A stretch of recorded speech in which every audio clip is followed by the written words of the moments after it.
Hi, thank you very much for the invitation. This is a DFG research project here in the Leo Baeck Institute, together with Dr. Laura Altman from the Heidelberg Hochschule for Jewish Studies. We research, the name of the DFG project is Erna Meyer and the Modern Home, and we research her entire activity in Germany and in mandatory Palestine and then in Israel. And I will start with the background of the German situation. The new architecture that developed in the early 20th century, especially housing design, reflected the changes in European society and women's status. World War I and the founding of the Weimar Republic marked a turning point for women. Throughout Europe, and even more so in Germany, young women felt more independent than ever before. The change were reflected in their external appearance and social behavior, sometimes expressed by adopting masculine characteristics.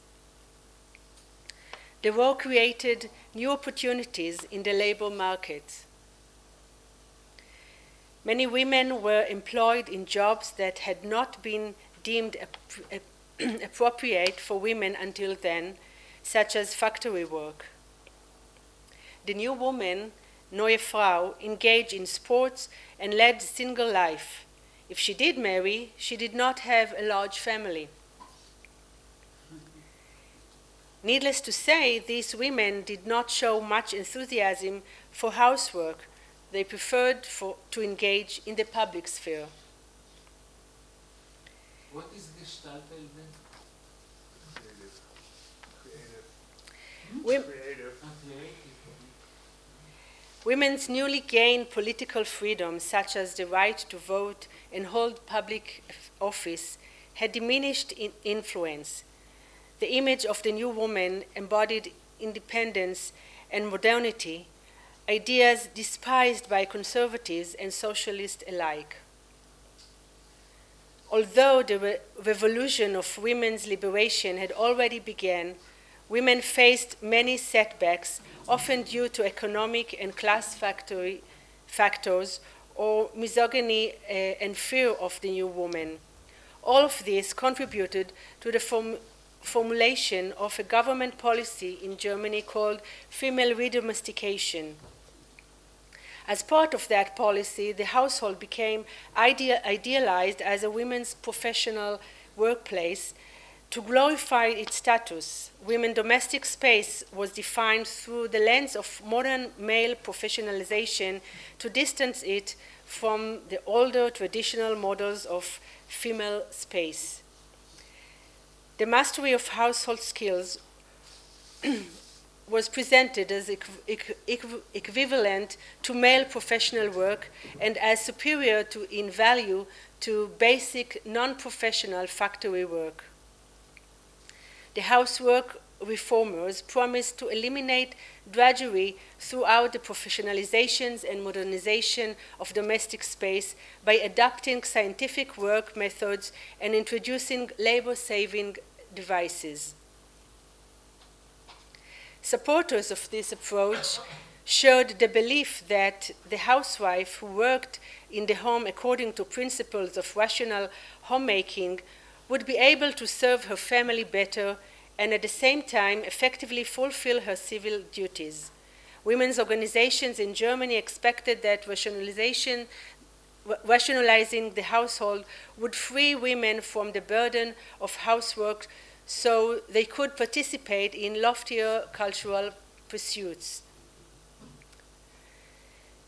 The German campaign on rationalize the household aimed to create a new woman, a member of the working class who would not be defined by salaries workers or a career professional, though she might also work outside her home.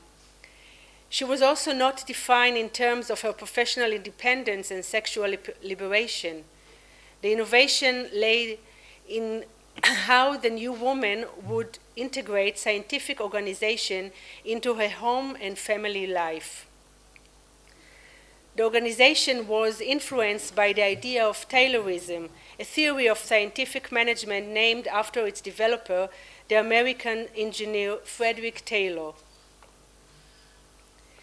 The approach proposed to increase efficiency and save time by analyzing the execution of tasks. Scientific management gained a foothold in offices and factories in the United States at the beginning of the 20th century based on a strong ethos of rationalism. The goal of rationalization in the household were described in the same terms as those used in the industrial rationalization processes, achieving maximal results through minimal investments to prevent unnecessary waste. Public housing construction initiatives in the 20s and the production of new household utensils and furniture challenged planners to reshape domestic culture and private spaces. Erna Meyer was an influential home reformer who advocated for rational domestic design. In the first half of the 20th century, her writings significantly influenced key ideas of modern housing design. The unprecedented success of Meyer's book, Der neue Haushalt, The New Household, testifies to the extent to which the principles of scientific management were assimilated into German discourse on the household. From the beginning of 1926 to the middle of 1927, the book was published in 29 editions. The 14th edition, published in 1932, sold 40,000 copies. In Germany alone, 42 editions were published, and the book was also translated into Dutch and Czech. And you see here two of the German editions. The importance of her contribution lies in the widespread diffusion of these ideas. Researchers of the period are unanimous about Meyer's role in promoting new ideas in the field of residential planning, along with other home reformers, and their acceptance by the general public.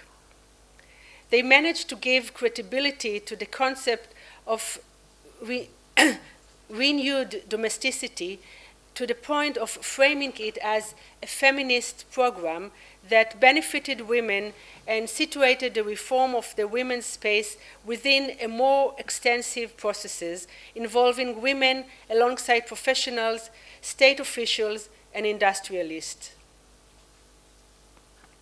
In her book, Meyer devoted most of her attention to the redesign of the kitchen based on two fundamental assumptions. First, anything that is not essential must be removed from the kitchen, and second, everything that is essential should be accessible with a minimum of time and effort. For these reasons, Meyer rejected the traditional living kitchen, Wohnküche, which contained a dining table. She called for the design of a working kitchen, or it was also called a cooking kitchen, Kochküche, that would be used exclusively for cooking. Meyer disseminated her ideas through architectural and home economic exhibitions, such as the Weissenhof Housing Estate exhibition, Stuttgart 1927, and the Home and Technology exhibition, Munich 1928, and the Practical Kitchen held in Basel in 1930. She wrote the guidelines for the household section of the Stuttgart exhibitions program, consulted to architects, and designed, together with Hilde Zimmermann, model kitchen where women could work while seated.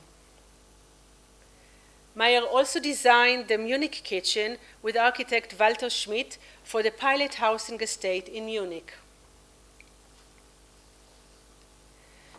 Articles in the Eretz Israel press from this period indicate that ideas about the new household reached Eretz Israel regularly and in real time. Local organizations sent representatives to European conferences and exhibitions to bring new knowledge to Eretz Israel, and women's organizations exchange ideas with women organizations worldwide. WITSO and the Women Workers' Council, מועצת הפועלות, sent a delegation to participate in the 6th International Congress for Scientific Management in London in 1935. Over 2,000 representatives from 12 countries participated in this Congress, held once every 3 years. Local construction companies were also interested in staying current on this development. The Histadrut sent Leo Kaufman, a senior member of the Histadrut's construction company, Shikun, to visit the International Building Exhibition held in Berlin in 1931. Kaufman reported on the exhibition in Davar, the Histadrut's daily newspaper, and his writing indicates that although the local discourse was conducted within the limited circles of the women's organizations, it was familiar to the planning authorities. Ideas regarding the new household were disseminated locally throughout posters, advertisements, and exhibitions. They presented the home as the exclusive domain of the woman. In the 30s, the media, mainly advertising, focused on the modernization of the household and the use of advanced technologies. Women were portrayed performing household effortlessly and with great enjoyment. There was no lack of article or advertisements for gas burners, labor-saving electrical devices, new kitchen utensils, and effective cleaning agents. They appeared consistently in the daily press and the women's press, both bourgeois and socialists. Erna Meyer immigrated to Eretz Israel in December 1933 at the height of her success in Germany. Supported by WITSO, Meyer became a leading figure in the Eretz Israel discourse as well. There was a clear German influence on the local discourse, largely shaped by the women's organizations led by WITSO. Archival documents and contemporary articles in the press attest to the complete faith these organizations had in the importance of rationalizing domestic space for advancing Jewish society in Eretz Israel. In their view of the Zionist housewife was to assist in creating the Eretz Israel collective through rational household management. Meyer promoted the same socio-national ideas she presented in Germany that drew a clear connection between caring for the family and caring for society as a whole. However, her article in Eretz Israel emphasized the national Zionist dimension of her message.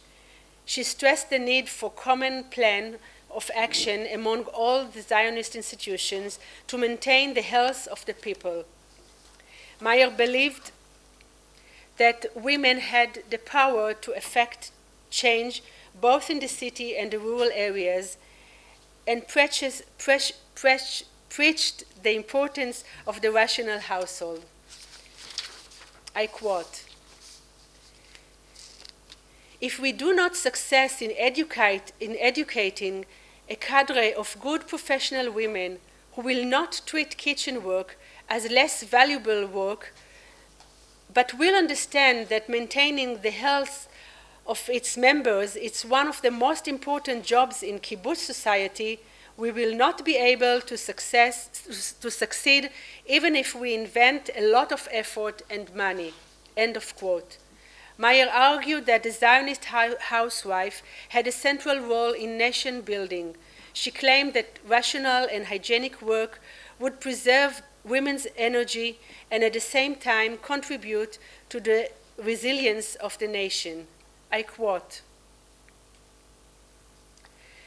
"Women have not grasped grasped all the significance of their positions in the social economy. She is still used to European concepts and the way of life overseas.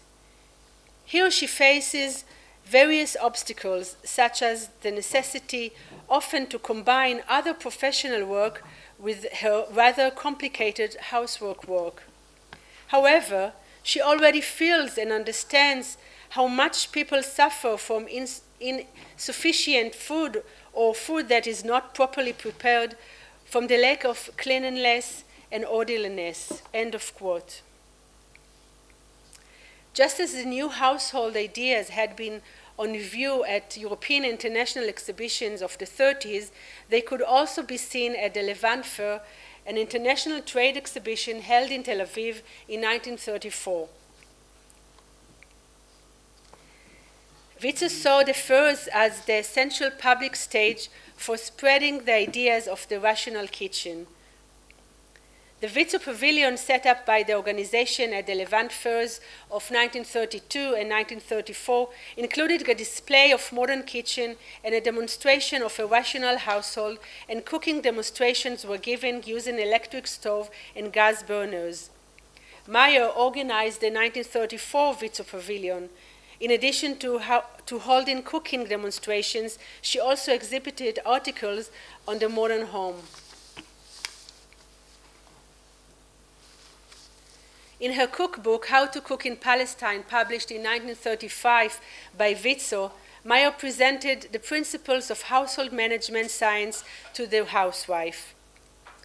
While imparting the secrets of local cooking, she also instructed housewives on maintaining hygiene and offered cooking techniques and recommendations for using modern technology. The cookbook allowed Meyer to expose to Eretz Israel housewife to the idea she had promoted a decade earlier in Germany, for example, to sit while working, to use plain, undecorated furniture, which are easier to clean, and to use electrical devices that would make her work easier and more efficient. In this way, she disseminated the rules of the rational home that constituted Eretz Israel's cultural home according to Western models. And you can see Meyer is the second one from the left. She's in this ad. Between 1937 and 1940, when electric stove began to replace kerosene stoves, the Palestine Electric Corporation employed Meyer in their consumer purchase department to promote the use of electricity in the household, offer courses on the correct use of electric stoves, and publish manuals on cooking and baking with electric appliances. Meyer stressed the link between cooking efficiency, saving electricity, and maintaining the nutritional value of ingredients. In her cookbook, How to Cook in Palestine, Meyer especially recommended electric cooking. I quote, "The advantages of electric kitchen, namely perfect cleanliness, trouble-free service, constant readiness for use, freedom from danger, and very slight heat radiation, are in our climate of far greater significance than in milder zones." End of quote. She also provided a platform for commercial advertisements promoting electric kitchen appliances.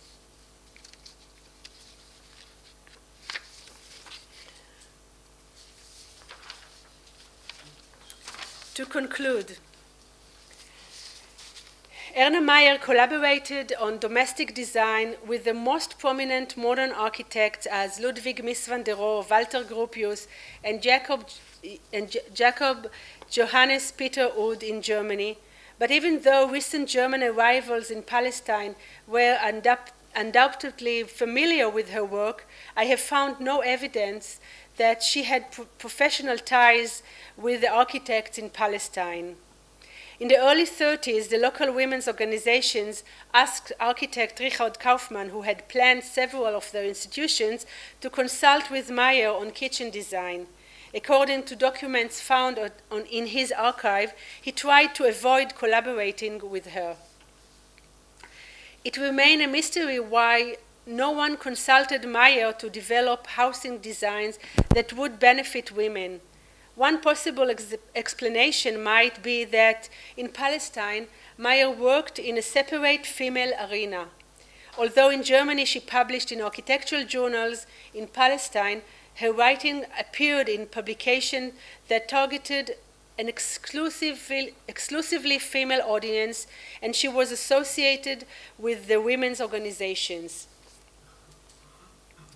The campaign conducted by the women's organization for the rationalization of the home was shaped by the urgency of building a new Jewish society in Eretz Israel, and offered the new woman an opportunity to become an active partner in the realization of the Zionist vision. Thus, the ideological propaganda of the women's organizations constructed an image of the new woman and her way of thinking as a means of engaging her in the Zionist project. The new Eretz Israel woman was presented as a modern woman who contributed to building the nation by virtue of her professional work at home and raising the next generation. Thank you.